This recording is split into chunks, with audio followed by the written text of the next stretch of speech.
Thank you. धन्यवाद, धन्यवाद, धन्यवाद। जीवित महान सामर्थी परमेश्वर, दिल से आपका धन्यवाद करते हैं। आपके पवित्र वचनों को सुनकर, आपकी बातों को सुनने के लिए हृदय से तैयार हैं। आप अपनी पवित्र आत्मा के द्वारा, अपने वचन की बातों के द्वारा हमारे जीवन में अपनी चेतना का संचार करते हैं, ताकि हमारे अंदर गॉडलीनेस बढ़े और हम गॉडलेसनेस से छूटते जाएं, गॉडलीनेस की तरफ बढ़ते जाएं और हम उस महिमा के पात्र बने जिसके लिए आपने मसीह में हमें बुलाया है।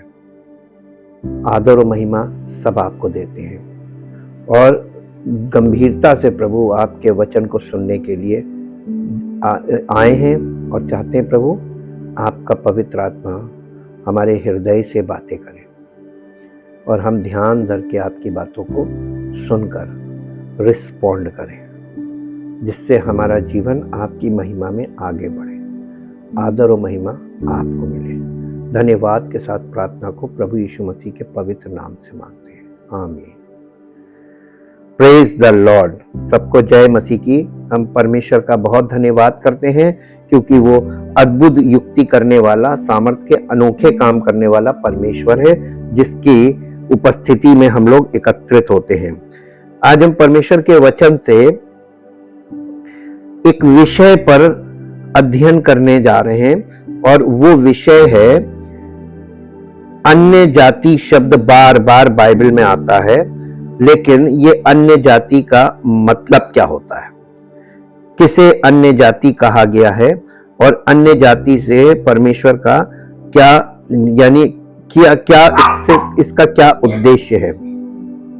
और इसको समझने के लिए हम परमेश्वर के वचन में आज इस विषय पर अध्ययन में आगे बढ़ेंगे और इसकी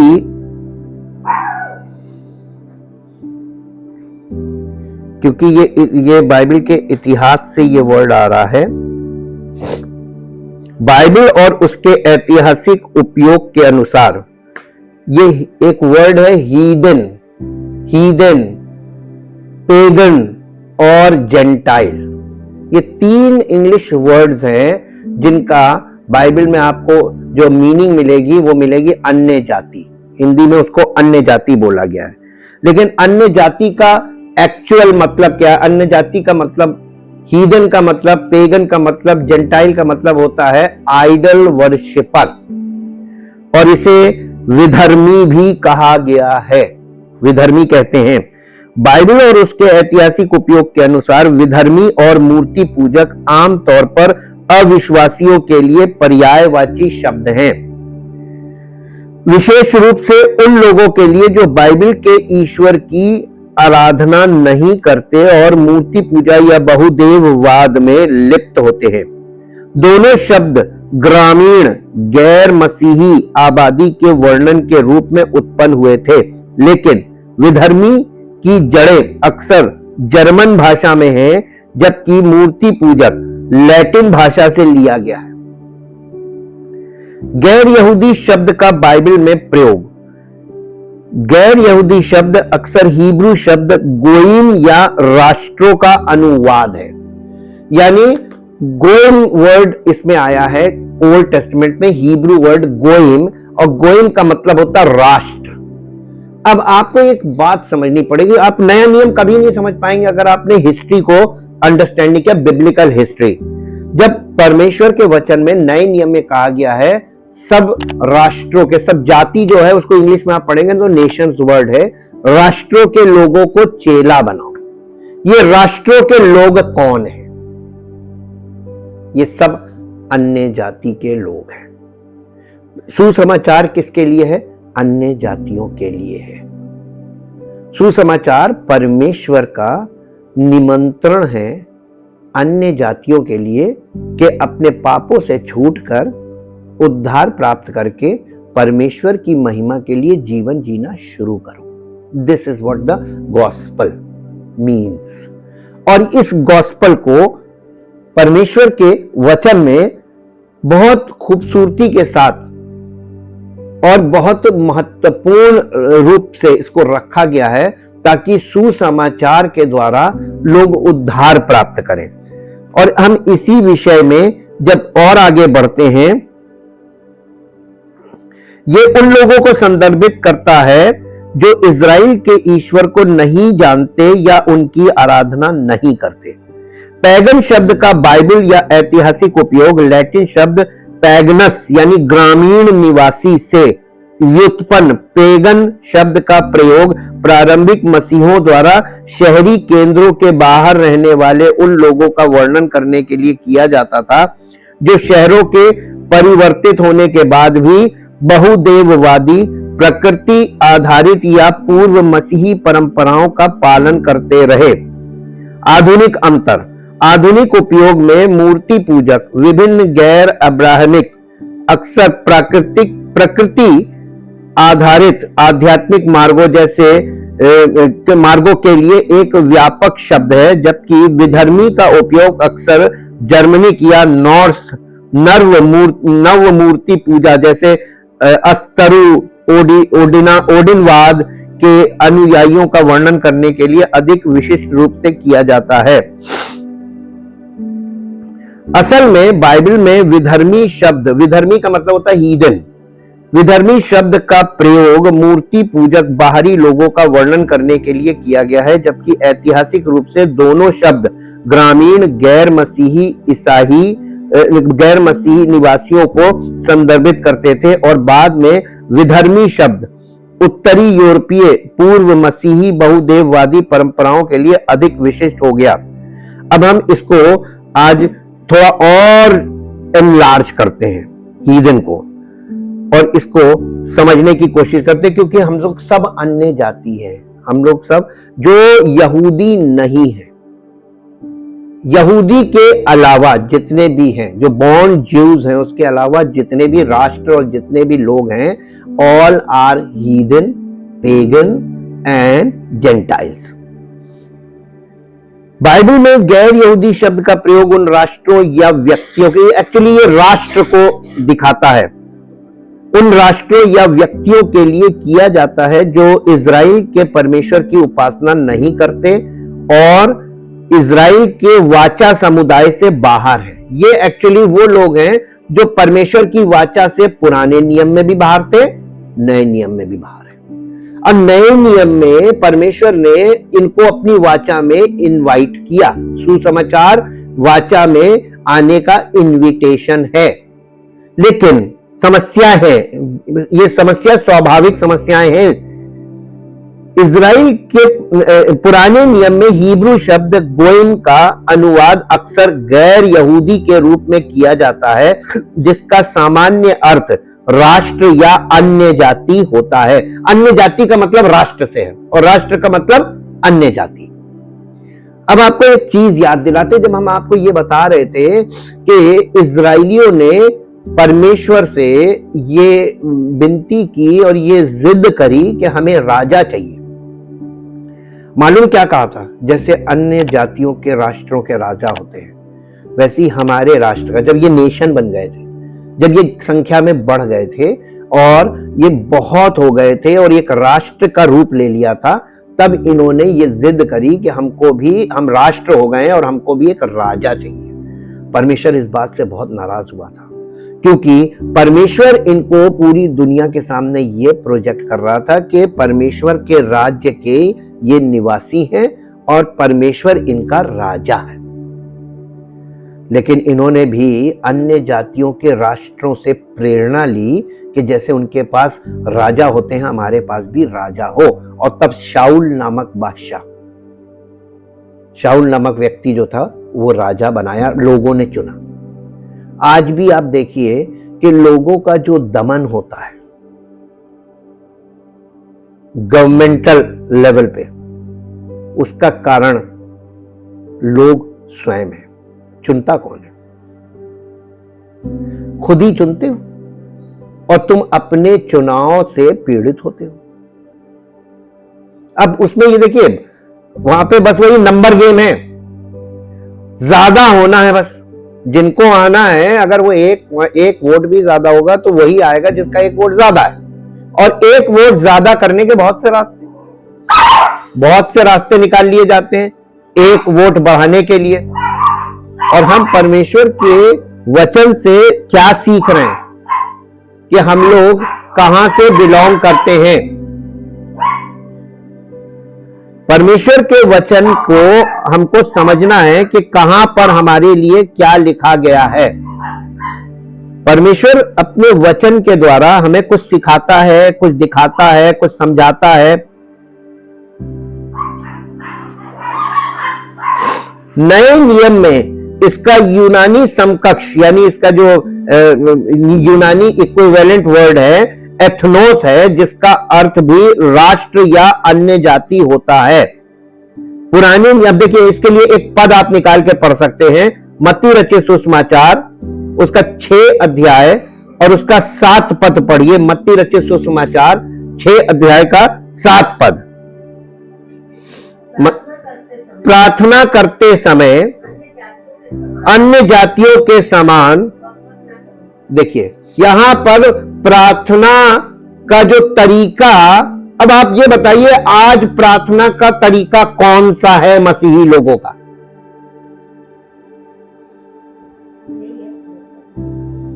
परंतु जब तुम प्रार्थना करो तो व्यर्थ, एक वर्ड आता है बार बार, व्यर्थ की पुनरावृत्ति ना करो, यानी वर्ड्स को रिपीट मत करो। आपको मालूम है एक बहुत बहुत गजब की बात बताएं, परमेश्वर के सामने जब आप एक ही चीज रेपिटेशन करते हैं, same words repeat daily and in the many times in a day, that is called repetitive worship. और परमेश्वर इसको कभी, और यीशु मसीह ने क्या कहा था, तुम्हारी भक्ति रटी रटाई परंपरा मात्र है। इसका मतलब परमेश्वर ये रटी रटाई परंपराओं को की जो भक्ति है इसको एक्सेप्ट नहीं करेगा, क्योंकि ये हीदन नेचर से निकल के आती है। अन्य जातियों के स्वभाव में यही भरा हुआ है, एक रेपिटेशन है उनके अंदर, everything they repeat daily same. और ये रेपिटेशन परमेश्वर को पसंद नहीं, क्योंकि हम तोता नहीं है कि हमको रटा दिया जाए और हम बोले और परमेश्वर खुश हो। हाँ, परमेश्वर हमसे कहता है हम तुमसे प्रतिदिन नई बात करना मांगते हैं और नई बात सुनना मांगते हैं। आपके जीवन में अगर परमेश्वर की सामर्थ्य काम करती, जब हम नई सृष्टि बनते हैं, नई सृष्टि का मतलब है हम परमेश्वर से प्रतिदिन नए तरीके से नई बातें सुनने के लिए उसकी उपस्थिति में जाएं और नए विचारों से भरकर अपने जीवन में ताजगी प्राप्त करें और नई नई बातों के द्वारा हमारे अंदर नयापन आए, जिससे हमारा व्यवहार नया हो और हमारे आसपास के लोगों को आशीष मिले। यह रिन्यूअल वाली बात है। यहां पे उसने बोला कि पुनरावृत्ति ना करो जैसे मूर्ति पूजक। ओरिजिनल लैंग्वेज में अन्य जाति नहीं लिखा, वहां पे लिखा है जैसे मूर्ति पूजक करते हैं, क्योंकि वे सोचते हैं कि बहुत बोलने से उनकी प्रार्थना सुनी जाएगी। अब ये बताइए इससे आपको क्या लाइट मिलती है कि परमेश्वर को कोई चीज बार बार बताने की कोशिश मत करो, बल्कि परमेश्वर की सुनकर अपने जीवन में परिवर्तन का यानी करेक्शन करो, ताकि वो परिवर्तन आए जिससे परमेश्वर तुम्हारी सुधि ले। परमेश्वर हमारी सुधि ले वो ज्यादा जरूरी है, या हम परमेश्वर को बताने में लगे पड़े हैं, उसको दिखाने में समझाने में लगे पड़े, इसमें हम अपनी एनर्जी वेस्ट कर रहे हैं। यहां पे आपको फिर देखने को मिलेगा कि ये अन्य जाति नेचर क्या करता है। एक और पद पढ़ दीजिए, मत्ती 18 अध्याय का 17 पद। मत्ती 18 अध्याय और उसका 17 पद।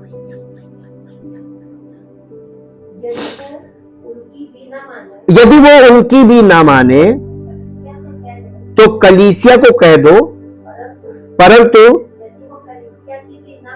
परंतु यदि वो कलीसिया की भी ना माने तो तू उसे अन्य जाति और महसूल लेने वाला जैसे, यानी सांसारी लोग जैसे होते वैसे उसको छोड़ दो। यानी जब कोई व्यक्ति कोई गलती करे तो पहले तो उसको पर्सनली जाकर समझाओ कि भैया तुम ये गलती कर रहे हो, तुम ये गलती मत करो।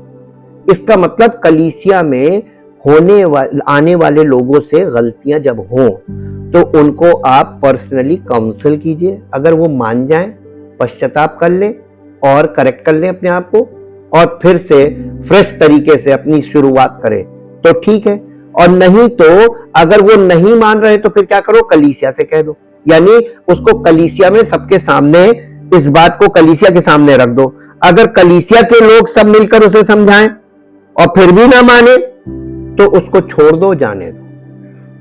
उसे एक आम व्यक्ति जो कलीसिया का नहीं है, बाहर का है, उसको वैसा समझ लो और उसको छोड़ दो। पुराने नियम में इजरायलियों को अक्सर अपने आसपास के गैर यहूदी राष्ट्रों की प्रथाओं और मूर्ति पूजा को अपनाने के विरुद्ध चेतावनी दी जाती थी। गैर यहूदियों की विशेषता आमतौर पर झूठे देवताओं और मूर्तियों की पूजा करना थी, जो इजराइल के लोगों के लिए सख्ती से वर्जित थी। उदाहरण के लिए लेव्य व्यवस्था 18 अध्याय, लेव्य व्यवस्था 18 अध्याय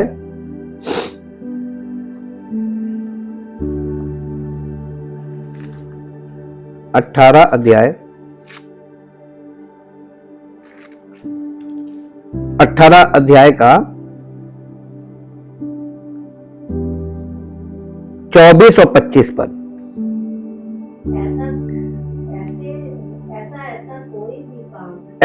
ऐसा कोई भी काम करके अशुद्ध ना हो जाना, क्योंकि जिन जातियों को मैं तुम्हारे आगे से निकालने पर हूं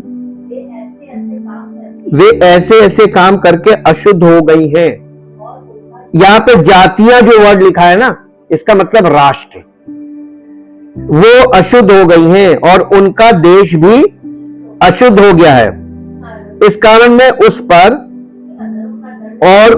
पर उसके अधर्म का दंड देता हूं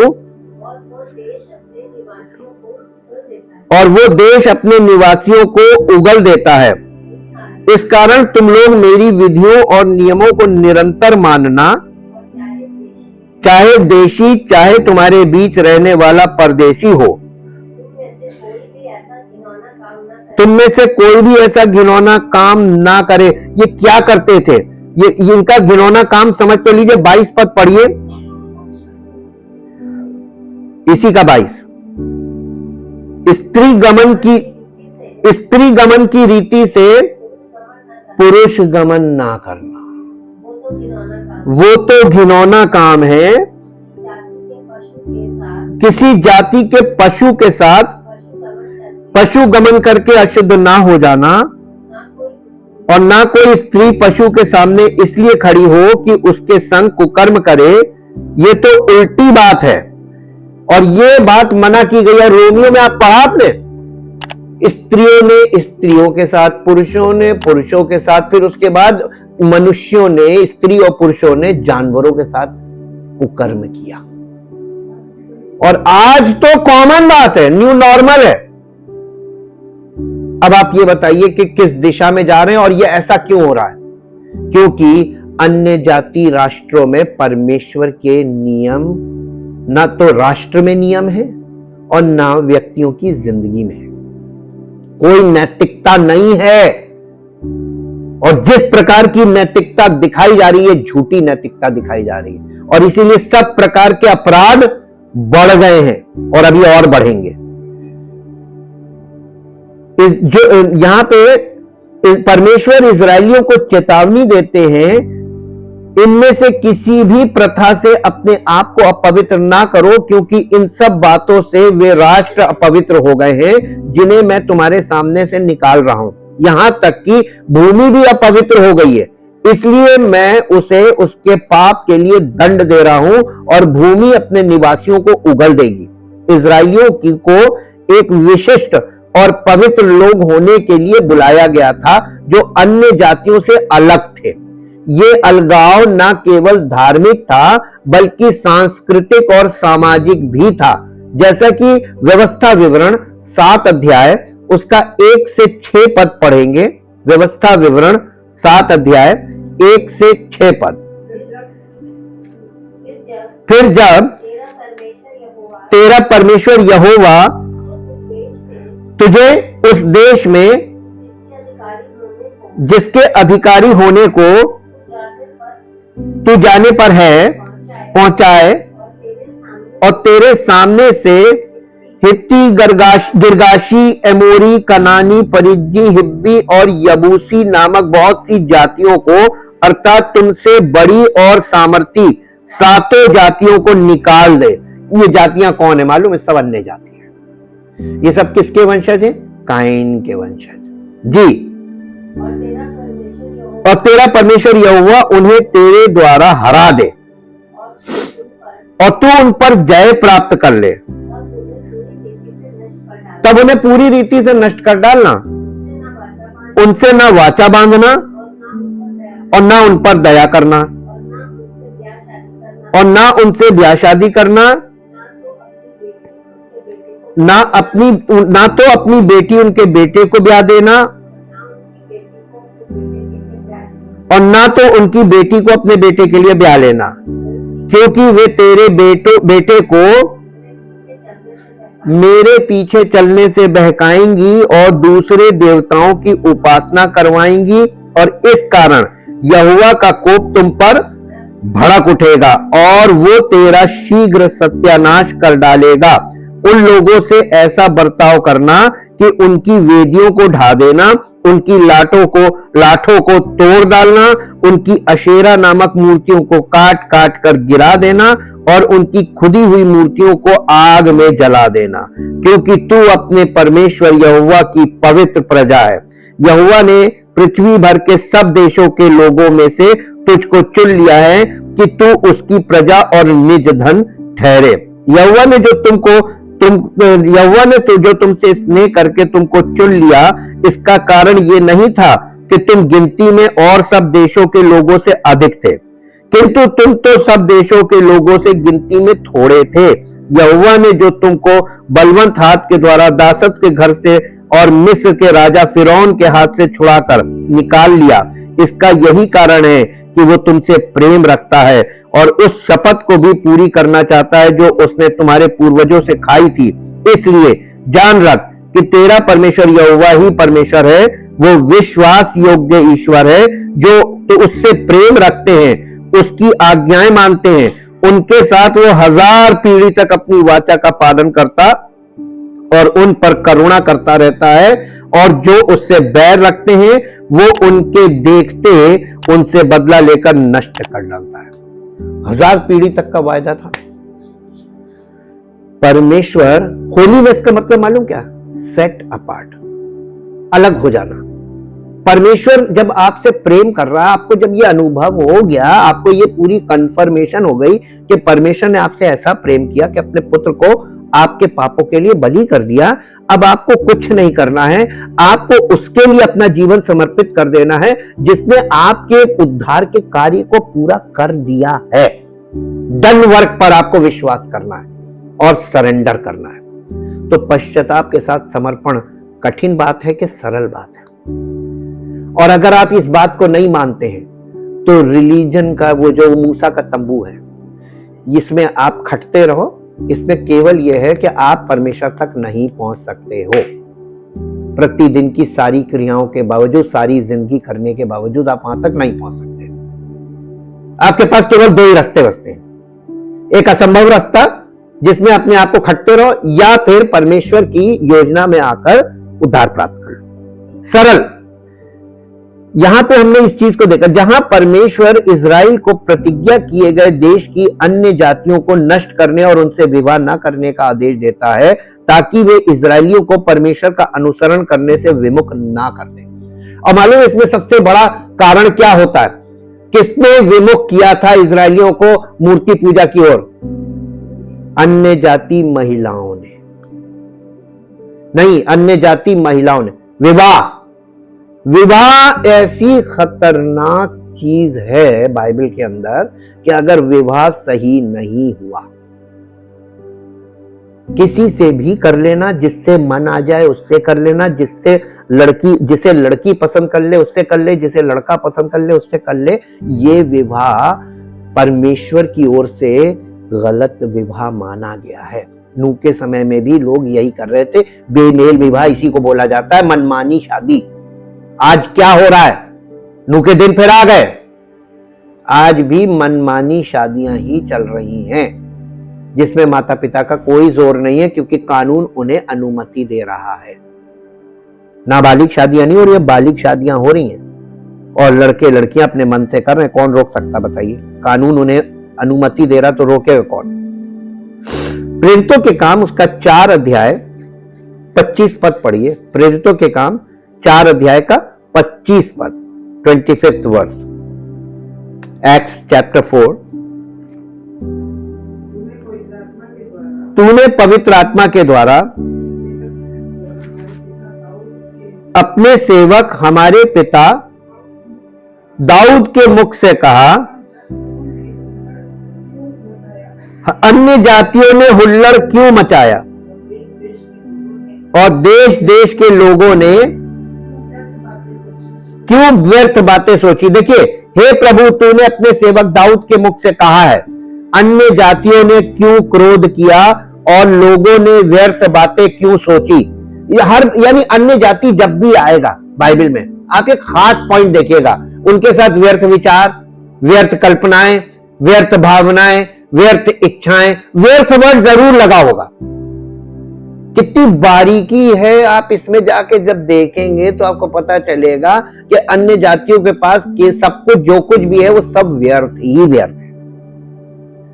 गॉडलेस होने का मतलब सब कुछ व्यर्थ। आप कुछ भी कर लो, कितने भी आपके पास डिग्रियां हो, कितनी भी आपके पास ऊंची ओहदा हो, सब कुछ हो, सब व्यर्थ है।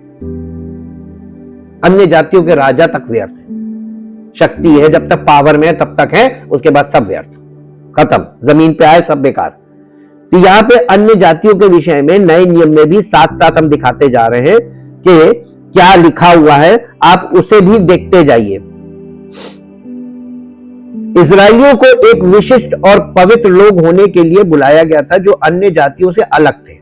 ये अलगाव न केवल धार्मिकता बल्कि सांस्कृतिक और सामाजिक भी था, जैसा कि हमने भी व्यवस्था विवरण 7 अध्याय के 1 से 6 में देखा है, जहां परमेश्वर इजराइल को प्रतिज्ञा किए गए देश की अन्य जातियों को नष्ट करने और उनसे विवाह न करने का आदेश देता है, ताकि वे इजराइलियों को परमेश्वर का अनुसरण करने से विमुख न कर ले। नए नियम में हम देखते हैं कि नए नियम के संदर्भ में, नए नियम में अन्य जाति शब्द यहूदी धर्म से बाहर के लोगों को संदर्भित करता है, लेकिन सुसमाचार के आगमन के साथ इसका अर्थ बदल जाता है। पुराने नियम में गैर यहूदी अन्य जाति कहलाते थे, वो थे। अब क्या हो गया? नए नियम में वाचा बदली, नियम बदल गया। अब क्या नियम है, इसे समझना बहुत जरूरी है। इसका अर्थ बदल जाता है। यीशु मसीह का संदेश अन्य जातियों सहित सभी राष्ट्रों तक पहुंचाया जाता है, जिससे इब्राहिम से किया गया वादा पूरा होता है कि पृथ्वी पर सभी राष्ट्र उसके वंशजों के द्वारा आशीष पाएंगे, जैसा कि उत्पत्ति 22 अध्याय के 18 पद में परमेश्वर ने अब्राहम से वादा किया था। विशेष रूप से प्रेरित पौलुस को अन्य जातियों का प्रेरित कहा जाता है। रोमियो 11 अध्याय उसका 13 पद पढ़िए। रोमियो 11 अध्याय और उसका 13 पद, यहां पे क्या लिखा है?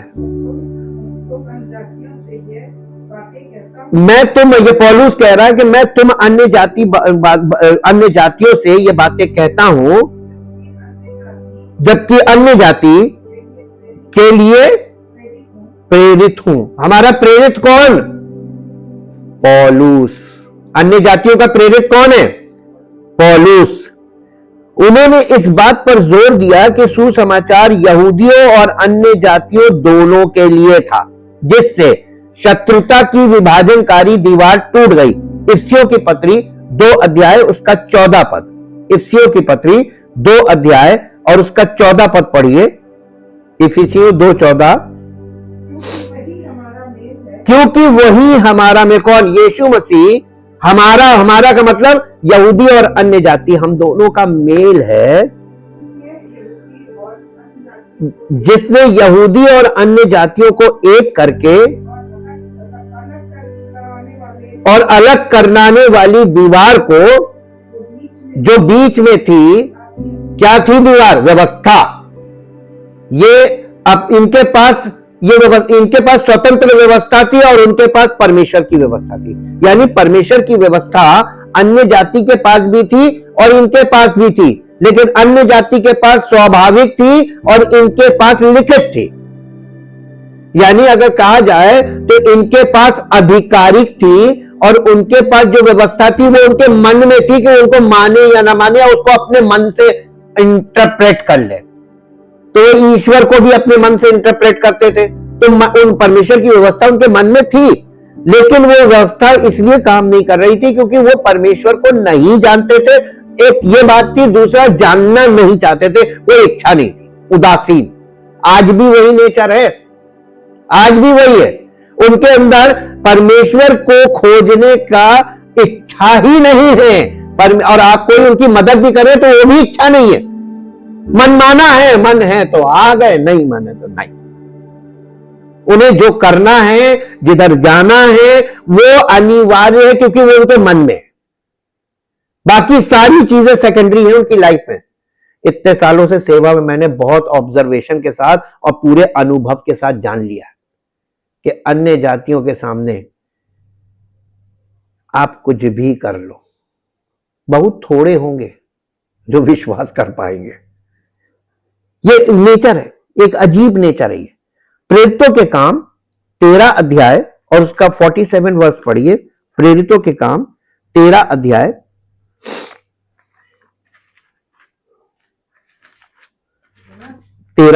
उसका 47 वर्ष। क्योंकि प्रभु ने हमें यह आज्ञा दी है, मैंने तुझे अन्य जातियों के लिए ज्योति ठहराया है ताकि तू पृथ्वी की छोर तक उद्धार का द्वार हो। ये यीशु मसीह पृथ्वी के छोर तक उद्धार का द्वार है अन्य जातियों के लिए। अब ये बताइए कितने लोग इस द्वार को प्राप्त कर पाते या देख पाते हैं? यह आत्मिक द्वार है। वो अपने में ही इतना, उनका शेड्यूल ही अपना खुद का इतना टाइट है, अपनी क्रियाओं से भरा हुआ है, उनका मन भरा हुआ है कि उन्हें ईश्वर के लिए समय है ही नहीं। आपको बहुत बहुत बारीकी से देखिए, आपको परमेश्वर का वचन दिखा रहा है कि अन्य जाति किस तरीके के हैं। यहां पे पौलुस और बरनबास कहते हैं, क्योंकि यहोवा ने हमें यही आज्ञा दी है, मैंने तुम्हें अन्य जातियों के लिए ज्योति बनाया है ताकि तुम पृथ्वी के छोरों तक उद्धार पहुंचाओ। और बाइबल में देखिए एक पद और निकालिए जो आपको मिलेगा, 2 कुरिन्थियों 11 अध्याय और उसका 26 पद पढ़िए। 2 कुरिन्थियों 11 अध्याय और उसका 26 पद।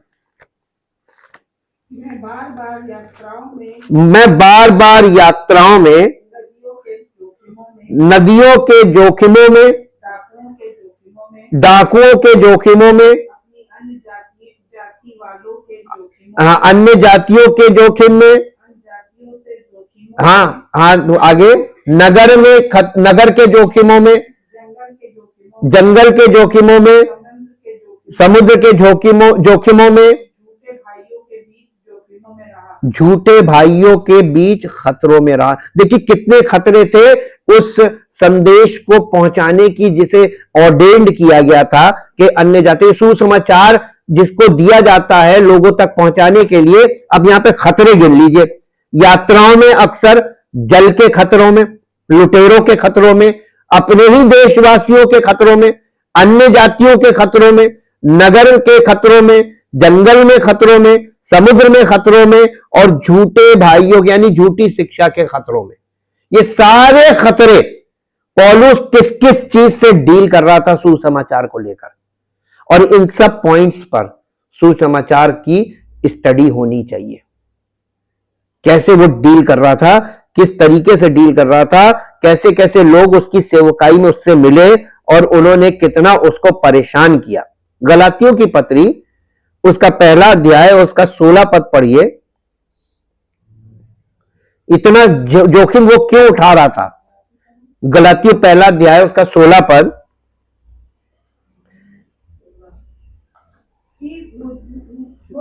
हाँ, देखिए इतना खतरों में वो उठा रहा था ताकि वो अपने पुत्र को यानी परमेश्वर अपने पुत्र को मुझ में प्रकट करे और मैं अन्य जातियों के बीच उसका प्रचार कर सकूं। हाँ, प्रचार कर सकूं। मैंने तुरंत किसी मनुष्य से परामर्श नहीं किया। जब इसको सुसमाचार का प्रकाशन मिला तो ये सीधा सुसमाचार लेकर अन्य जातियों के बीच में चला गया। अब ये बताइए, अन्य जाति के बीच में सुसमाचार हर व्यक्ति लेकर नहीं जा सकता। अब पूछिए क्यों? करोड़ों खड़े हैं आज और किसी पे जू नहीं रेंग रही। उसका कारण क्या है? अन्य जाति फुल ऑफ इविल पावर्स होते हैं। दुष्ट आत्माओं की शक्तियां उनके मनों में कार्यरत रहती है और आप उनके सामने सुनाते रहेंगे, वो भी सुनते रहेंगे, आपको थका देंगे, लेकिन उन पर कोई फर्क नहीं पड़ता। जो विश्वास करे, परमेश्वर के वचन को ग्रहण करे, मन फिराएगा। पहली चीज, उसका विश्वास का पहला परिणाम है वो मन फिराएगा, और उसके बाद पश्चाताप करेगा, और तीसरा वो समर्पण करेगा। जो ये करे उसी का जीवन बदलेगा। बाकी ऐसे ही रहेंगे एज इट इज, तो कलीसिया में कौन लोग आएंगे? अन्य जाति ही आएंगे। किनके बीच में आपको प्रचार करना? देखिए, अब आपको फिर एक बात याद दिलाते हैं। जब मूसा को परमेश्वर ने कहा था कि तू जा और मैं इन लोगों को छुड़ाना मांगता हूं मिस्र की गुलामी से, वैसे ही यीशु मसीह हमको पाप की गुलामी से छुड़ाने आया। तो देखिए, उसने जब मूसा से कहा कि तू जा और इन लोगों को फिरौन से बातें कर, तो उसने कहा नहीं, ये लोग विश्वास नहीं करेंगे। मूसा ने सही बोला था, ये गलत बोला था? उसको मालूम था कि हम इनसे जाके कुछ भी कह लें, ये विश्वास नहीं करेंगे। तो परमेश्वर ने मूसा से क्या कहा था? मैं तुझसे जो कह रहा हूं वो कर, हुक्म मान। तो मूसा ने हुक्म मान लिया। भाई, मैं बच्चा बन गया, मैं जा रहा हूं, आप जो कहेंगे मैं बोल दूंगा, माने तो ठीक, नहीं तो नहीं, आपकी मर्जी पूरी हो। मैं आप जाके उन्हें बोलूंगा, मैं जो कुछ आप कहेंगे मैं करूंगा, ये आपकी मर्जी को मैं पूरा करूंगा। बाकी आपकी मर्जी है कि आप उनके साथ कैसे डील करेंगे। और आप वहां से देख लीजिए, मूसा परमेश्वर की इच्छा में गया, परमेश्वर की आज्ञा को उसने पूरा किया, और परमेश्वर ने कितना बड़ा काम किया। हां के ना? वही परमेश्वर यहां पर भी वैसे ही काम करेगा, क्योंकि परमेश्वर कभी बदलता नहीं, उसका तरीका कभी बदलता नहीं। प्राचीन मार्ग है, और बाइबल में बार बार कहा गया, जाकर उस प्राचीन मार्ग को देखो, उसी पे चलो। वो प्राचीन मार्ग यही है। अगर परमेश्वर ने मुझे ये जिम्मेदारी दी है कि तू ये कर, वचन बोल, लोगों तक वचन पहुंचा, हम अपने परमेश्वर की आज्ञा का पालन करते रहेंगे, ताकि हम उसकी इच्छा पूरी करते रहें, कोई माने या ना माने, हम तो बचेंगे। उसकी आज्ञा, उसकी इच्छा पूरी करेंगे, उसकी आज्ञा का पालन करेंगे, तो हम तो बचेंगे ना। और हम बचेंगे, हमारा परिवार बचेगा। नूह ने आज्ञा मानी, नूह का परिवार बचा। हम आज्ञा मानेंगे, हमारा परिवार बचेगा। जो नहीं मानेगा वो तो नहीं बचेगा, लेकिन उसका परिवार भी नहीं बचेगा, उसका वंश भी नहीं बचेगा। ये बाइबल प्रोजेक्ट कर रही है। प्रोजेक्शन देखिए, वचन में जब आप अंडरस्टैंडिंग आपकी काम करने लगेगी, तब आपको पता चलेगा, अरे यार, परमेश्वर तो बहुत जबरदस्त चीजें हैं वो करता है, वो छोटे काम नहीं करता। अब यहां पे हमने ये देखा कि सुसमाचार के आगमन से इसका अर्थ बदल जाता है। विशेष रूप से प्रेरित पौलुस को अन्य जातियों का प्रेरित कहा जाता है, और उन्होंने इस बात पर जोर दिया कि सुसमाचार यहूदियों और अन्य जाति दोनों के लिए था, जिससे शत्रुता की विभाजनकारी दीवार टूट गई। और प्रेरितों काम 13 अध्याय के 47 पद में पौलुस और बरनबास कहते हैं, क्योंकि यहोवा ने हमें यही आज्ञा दी है, मैंने तुम्हें अन्य जातियों के लिए ज्योति बनाया है, ताकि तुम पृथ्वी के छोरों तक उद्धार पहुंचाओ। देखिए, नए नियम में भी यही जिम्मेदारी देकर भेजा है। मूर्ति पूजा और अधार्मिक प्रथाएं अक्सर मूर्ति पूजा, अनैतिकता और विभिन्न प्रकार की मूर्ति पूजा से जुड़ी हुई हैं। सारी अनैतिकता, every corruption behind the idolatry, idol worship, idol worship के पीछे सारी घृणित चीजें हैं। जहां ये ज्यादा होंगी, वहां ये सारी चीजें लोगों के नेचर में होकर काम करने लगेंगी अगेंस्ट गॉड। ये गॉडलेस नेचर होगा। आप पहचानिए आपके चारों तरफ कौन सा नेचर आपको दिखाई देता है लोगों में, पहचानना है। भविष्यवक्ताओं ने अक्सर इन प्रथाओं की निंदा की और इजराइल को पश्चाताप करने के लिए बुलाया। उदाहरण के लिए यिर्मयाह 10 अध्याय निकालिए, यिर्मयाह 10 अध्याय उसका 2 और 3 पद चेतावनी देता है। यिर्मयाह 10 अध्याय का 2 और 3 पद। अन्य जातियों की चाल मत सीखो, अन्य जातियों की चाल मत सीखो, ना उनके समान आकाश के चिन्हों से विस्मित हो, इसलिए कि अन्य जाति लोग उनसे विस्मित होते हैं, क्योंकि देशों के लोगों की रीतियां तो निकम्मी है। मूरत तो वन में से किसी का काटा हुआ काठ है जिसे कारीगर ने बसूले से बनाया है। लोग उसको सोने चांदी से सजाते और हथौड़े से कीले ठोक ठोक कर दृढ़ करते हैं कि वो हिल डुल ना सके। वे ककड़ी के खेत में खड़े पुतले के समान हैं, पर वे बोल नहीं सकती। उन्हें उठाए फिरना पड़ता है क्योंकि वे चल नहीं सकती। उनसे मत डरो, क्योंकि ना तो वे कुछ बुरा कर सकती हैं और ना कुछ भला कर सकती हैं। देखिए परमेश्वर कितनी बुद्धि की बातें लोगों को बता रहा है कि तुम ईश्वर को निर्जीव और जड़ चेतन चीजों में उसको कन्वर्ट करके वहां तुम ईश्वर को खोज रहे हो। ईश्वर तुम्हारा वहां नहीं है, ये तो तुम उसका अपमान कर रहे हो। और ऐसा करने से परमेश्वर का क्रोध तुम पर है कि तुम अपने आप में एक डिस्ट्रक्टिव माइंड तुम्हारे अंदर डेवलप होता है। तुम अपने घर को खुद ही तबाह कर दोगे, अपना परिवार खुद ही नष्ट कर दोगे, क्योंकि तुम वो करोगे जिससे परमेश्वर नाराज होता है। करते रहोगे, फिर तुम्हारे बच्चे, फिर तुम्हारे बच्चों के बच्चे, वो तो पूरा परिवार, पूरा वंश बर्बाद हो रहा है। ये गॉडलेस नेचर है, गॉडलेस इन देयर थिंकिंग, यही लिखा हुआ था वहां। और ये चीजें करप्शन में आपके लाइफ में, आपके चरित्र में जो करप्शन आ रहा है वो यहीं से आ रहा है। अन्य जातियों के मार्ग ना सीखो और आकाश में चिन्हों से भयभीत ना हो, यद्यपि अन्य जातियां उनसे भयभीत होती हैं, क्योंकि अन्य जातियों की रीति रिवाज व्यर्थ है। फिर देखिए आया वर्ड व्यर्थ। एक चीज आपको अन्य जाति से जुड़ी हुई मिल रही है, वो क्या है? व्यर्थ। Everything is when, VAIN, when मतलब व्यर्थ। नए नियम में भी विश्वासियों को गैर मसीहों की प्रथाओं से बचने की चेतावनी दी गई है। पहला पत्रस 4 अध्याय और उसका 3 पद पढ़िए। पहला पत्रस 4 अध्याय और उसका 3 पद। पहला पत्रस 4 अध्याय और उसका 3 पद। क्योंकि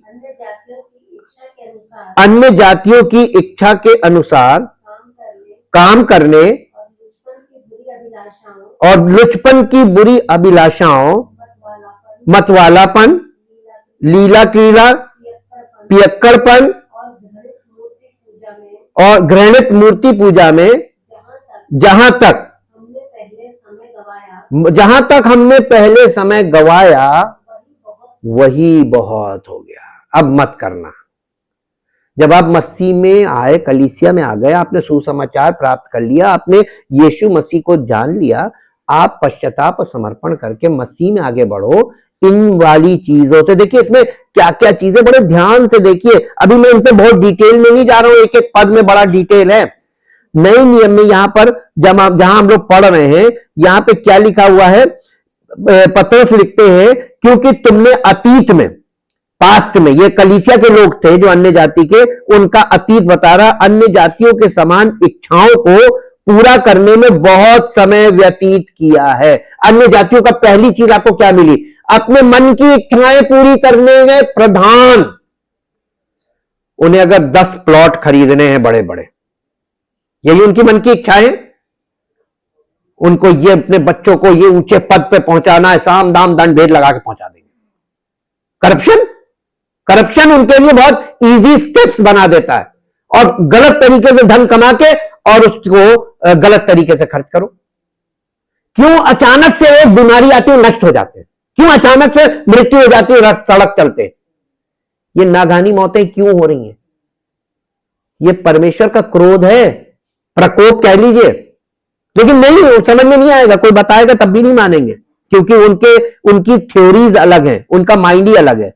और देखिए, व्याभिचार, वासना, नशे, अय्याशी, मौज मस्ती और घृणित मूर्ति पूजा में ये लिप्त रहे।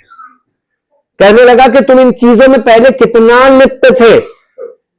अय्याशी तो बहुत, मौज मस्ती, पीना खाना, नशेबाजी। आपको देखिए, जितने फेस्टिवल्स आते हैं क्या होता है, क्या दिखता है आपको? कोई भाईचारे का कुछ दिखता है? प्रेम व्यवहार दिखता है? यही सब दिख रहा है। सुसमाचार प्रचार और अन्य जाति, मत्ती 28 अध्याय का 19 और 20 पद पढ़िए। मत्ती 28 अध्याय का 19 और 20 पद, यहां इस प्रकार से लिखा हुआ है। ये इसको बोलते हैं हाई कमीशन, महान आज्ञा के अनुसार ये विश्वासियों को आदेश दिया गया है कि जाओ और सब राष्ट्रों के लोगों को चेला बनाओ और उन्हें पिता पुत्र और पवित्र आत्मा के नाम से बपतिस्मा दो और उन्हें वो सब बातें सिखाओ जो मैंने तुम्हें आज्ञा दी है। हाँ, मानना सिखाओ।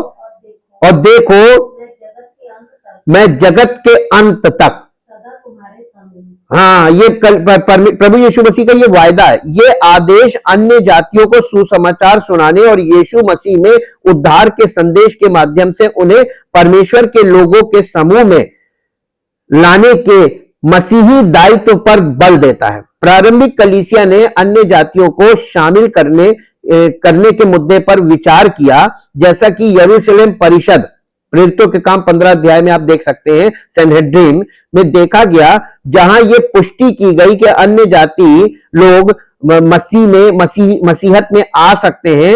लोगों को यहूदियों के सभी अनुष्ठानिक नियमों का पालन करने की आवश्यकता नहीं है, यानी उनको अब वो पुरानी व्यवस्था के जो यहूदी नियम थे उन्हें मानने की आवश्यकता नहीं। ये निर्णय गैर मसीही राष्ट्रों के बीच मसीहत के प्रसार में महत्वपूर्ण था, जिसमें ईश्वर के लोगों में शामिल होने के आधार के रूप में मसीह में विश्वास पर जोर दिया गया था। अब यहां पे आपने एक चीज देखी कि ये किस तरीके से, अब एक पद और निकालिए जो आपको मिलेगा, गलातियों की पत्री उसका 2 अध्याय का 9 पद पढ़िए। गलातियों 2 अध्याय 9 पद।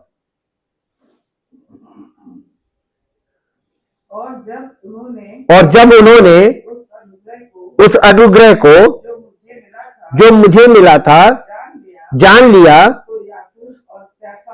तो याकूब और कैफा का मतलब पतरस है, और यूहन्ना जो कलीसियाओं के स्तंभ या खंबे कहलाते थे, मुझको और बरनबास को संगति का दाहिना हाथ दिया कि हम अन्य जातियों के पास जाएं और वो लोग खतना किए के पास। देखिए, टीम बन गई, 2 भाग में टीम बट गई। एक, कौन लोग अन्य जातियों के पास जाएंगे और कौन लोग खतने वालों के पास यानी यहूदियों के पास जाएंगे। यहां पे टीम बनी यहां पे। और जब याकूब, पतरस और यूहन्ना जो स्तंभों के समान प्रतीत होते थे ने मुझ पर दिए गए अनुग्रह को पहचाना, ये पौलुस कह रहा है, तो उन्होंने मुझे और बरनबास को संगति का दाहिना हाथ दिया कि हम अन्य जातियों के पास जाएं और वे खतना किए गए, यानी वो यहूदियों के पास जाएंगे और हम अन्य जातियों के पास। देखिए, जो यहूदियों के पास जा रहे हैं उन्हें अन्य जातियों के पास नहीं जाना था, ठीक। और जो अन्य जातियों के लिए ठहराए गए थे, जिनको अन्य जातियों को सुसमाचार सुना था, उन्हें उधर नहीं जाना था। इसका मतलब परमेश्वर कुछ तो अंतर था ना, इसलिए व्यक्तियों में अंतर किया गया, अलग व्यक्ति। गलातियों की पत्री 3 अध्याय का 8 पद पढ़िए। 3 अध्याय का 8 पद। और पवित्र शास्त्र ने पहले ही से ये जान करके परमेश्वर अन्य जातियों को विश्वास से धर्मी ठहराएगा, पहले ही से अब्राहम को ये सुसमाचार सुना दिया कि तुम में सब जातियां आशीष पाएंगी, यानी अब्राहम में सब जातियां आशीष पाएंगी। पहले ही सुना दिया था। अब्राहम क्या था? अन्य जाति का मूर्ति पूजक व्यक्ति था। परमेश्वर ने उसको बुलाया और उसकी जिंदगी बदल गई, उसके विचार बदल गए। उसने परमेश्वर को अपने को ऐसा समर्पित किया कि परमेश्वर जैसा कहता गया वैसा करता गया। और परमेश्वर ने वहां से यहूदियों को, उसके द्वारा यहूदी निकाले। और यहूदी कौन थे? परमेश्वर से ये दिखाना मांग रहा था कि परमेश्वर के लोग कैसे होने चाहिए। परमेश्वर सारी दुनिया के सामने गवाही रखना मांग रहा था अन्य जातियों के, राष्ट्रों के बीच में, कि परमेश्वर के लोग किसे कहते हैं, परमेश्वर कौन है। ये लोग, इनकी जिंदगियों से तुम्हें पता चलेगा, इनके समाज से पता चलेगा who is a true God. और इसीलिए इजराइल द नेशन सबसे बड़ी गवाही है आज के परमेश्वर के लोगों की सामर्थ्य क्या होती, जबकि परमेश्वर उनसे अभी नाराज है। फिर भी देखिए कोई उनको हिला नहीं सकता। परमेश्वर के वायदे देखे आपने कितने स्ट्रांग है। आज भी कोई उन्हें छू नहीं सकता, क्योंकि परमेश्वर का आज भी यह वादा है कि जो तुम्हें छूता वो मेरी आंख की पुतली को छूता है। आप देखिए जीवित परमेश्वर किसे कहते हैं और परमेश्वर के लोग कौन होते हैं।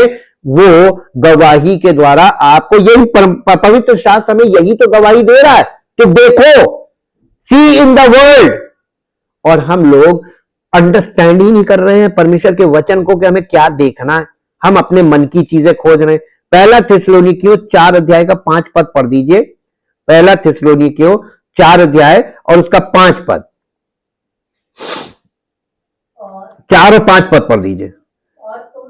और तुम में से हर एक पवित्रता और आदर के साथ अपनी पत्नी को प्राप्त करना जाने, और ये काम अभिलाषा से नहीं, लस्ट से नहीं होना चाहिए, वासना से नहीं, और ना उन जातियों के समान जो परमेश्वर को नहीं जानती। आज लोग विवाह कैसे कर रहे हैं? लस्टफुल मैरिजेस हो रही है। जिस पे दिल आ गया, शादी नहीं करेगी, उसे उठा ले जाएंगे, लिव इन में रहेंगे। ये लस्ट है। लस्ट का मतलब लत, लती हो गए, उन्हें लत पड़ गई है। तीसरा यूहन्ना पहला, उसमें एक ही अध्याय है, तीसरा यूहन्ना उसका 7 पद पढ़िए।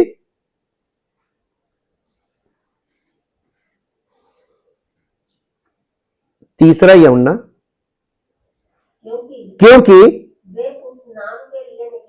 वे उस नाम के लिए निकले हैं और अन्य जातियों से कुछ नहीं लेते। इसलिए ऐसों का स्वागत करना चाहिए जिससे हम भी सत्य के पक्ष में उनके सहकर्मी हो। यह परमेश्वर की सेवकाई में साथ जोड़ने की बात हो रही। कलीसिया में लेवी व्यवस्था 25 अध्याय के 44 पद में लिखा है, तेरे दास और दासियां जिन्हें तू रखेगा तेरे आसपास के अन्य जातियों में से होने चाहिए, तू उन्हीं में से दास और दासियां खरीदेगा। यह पुराने नियम में लेवी व्यवस्था में इजराइलियों से बोला गया था।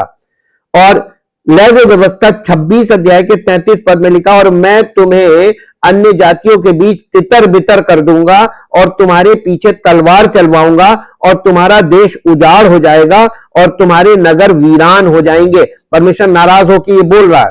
और लेवी व्यवस्था 26:38 में है, और तुम अन्य जातियों के बीच नाश हो जाओगे और तुम्हारे शत्रुओं की भूमि तुम्हें खा जाएगी। ये इजराइलियों से कह रहा था वो। इब्रानी भाषा में जो गोयुम है, ये बहुवचन है, हमेशा ये प्लूरल है। और पहले गोइम शब्द आमतौर पर दुनिया के सभी राष्ट्रों को दर्शाता था। उत्पत्ति 18 अध्याय के 18 पद में यह वर्ड मिलता है आपको। हिब्रू में गलातियों 3 अध्याय के 8 पद में मिलता है। बाद में यहूदी अन्य गोइमों से एक विशिष्ट तरीके से अलग लोग बन गए। वे एक अलग लोग थे। लेवी व्यवस्था 20 अध्याय का 23 पद और 26 पद, 14 अध्याय का 45 पद, व्यवस्था विवरण 28 अध्याय। और अन्य राष्ट्र एमोरी, हित्ती आदि गोइम विधर्मी थे जिनके साथ यहूदियों को किसी भी तरह से जुड़ने की मनाही थी। यहोशू 23 अध्याय का 7 पद, पहला राजा 11 अध्याय का 2 पद। यहूदियों को किसी भी तरीके से उनसे जुड़ने की मनाही थी। मूर्ति पूजा का अभ्यास इन राष्ट्रों की विशेषता थी और इसलिए ये शब्द मूर्ति पूजकों, भजन संहिता 106 अध्याय के 47 पद, यिर्मयाह 46 अध्याय का 28 पद, विलाप गीत पहला अध्याय का 3 पद, यशायाह 36 अध्याय का 18 पद, दुष्टों भजन संहिता 9 अध्याय का 5 पद और 15 अध्याय का 9 अध्याय का 5 पद, 15 पद और 17 पद को दर्शाने के लिए आया है। नए नियम में इसी से मिलता जुलता यूनानी शब्द एथने का भी लगभग वैसा ही अर्थ है। प्रेरितों के काम 22 अध्याय का 21 और गलातियों 3 अध्याय 14 में यह शब्द पृथ्वी के लोगों को सामान्यता दर्शाता है और इसीलिए पौलुस ने क्या कहा था, इस संसार के सदृश ना बनो। संसार का मतलब है अन्य जाति के लोगों के सदृश ना बनो। ये संसार की आत्मा में है। तुमको मसीह में बुलाया गया है ताकि तुम मसीह में नई सृष्टि बनकर परमेश्वर के पुत्र और पुत्री के रूप में प्रकट किए जाओ। बताइए हमको कितना यानी विचारों में, अपनी कल्पनाओं में, अपने व्यवहार में कितना परिवर्तित होना है। बिल्कुल नया होना है, बिल्कुल नया। मॉडिफाई नहीं होना है कि हमने ये छोड़ दिया और ये छोड़ दिया, वो छोड़ दिया। आपको कुछ नहीं करना है, आपको बिल्कुल नया हो जाना है। यानी वो पुराना मनुष्यत्व ही आपका मर जाए और आप में एक नया मनुष्य पैदा हो जाए। Thank you, thank you, thank you Lord. जीवित मान सामर्थी परमेश्वर, हम आपका दिल से धन्यवाद करते हैं। जब हम आपके वचन के आधार पर किसी बात की खोज करते हैं तो आपका पवित्र आत्मा आपके वचन के द्वारा हमें स्पष्ट करता है और हम उस बात से संतुष्ट होते हैं। आपके वचन के द्वारा हम संतुष्ट होते हैं और हमें ये मालूम हो जाता है कि हमें मसीह में कैसा होना है, किस बात के लिए हमें बुलाया गया है, हमारा उद्देश्य क्या होना चाहिए, एक मसीही जीवन का उद्देश्य क्या है। धन्यवाद करते प्रभु। सारे वायदे आपके हमारे जीवन में तभी पूरे होंगे जब हम आपको, अपने आप को पूरे अस्तित्व के साथ समर्पित करेंगे और आप हमें नई सृष्टि बनाकर अपनी महिमा में प्रकट करेंगे। सारी महिमा आपको मिले। इस प्रार्थना को यीशु मसीह के नाम से मांगते हैं, आमीन। Thank you.